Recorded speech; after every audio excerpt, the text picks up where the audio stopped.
एक ऐसी नदी जो आयुर्वेदिक तो है ही लेकिन धार्मिक भी है।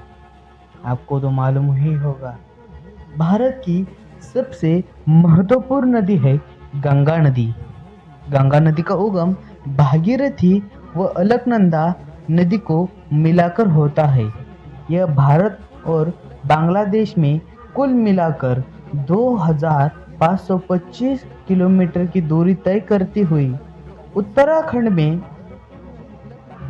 हिमालय के गंगोत्री हिमनदी के गोमुख स्थान से लेकर बांग्लादेश के खाड़ी सुंदरवन तक भारत की मुख्य नदी के रूप से विशाल भूभाग को संचित है।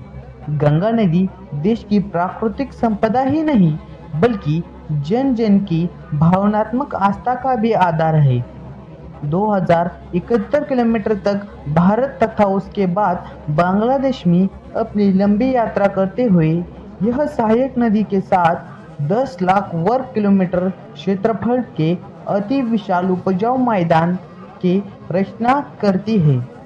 सामाजिक, साहित्यिक, सांस्कृतिक, आर्थिक दृष्टि से अत्यंत महत्वपूर्ण गंगा नदी का यह मैदानी अपनी घनी जनसंख्या के कारण भी है।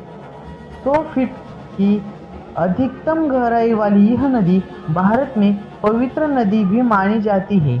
भारत के पुराण और साहित्य में अपने सौंदर्य महत्व के कारण विदेश साहित्य में प्रशंसा और भावनापूर्ण वर्णन किए गए हैं।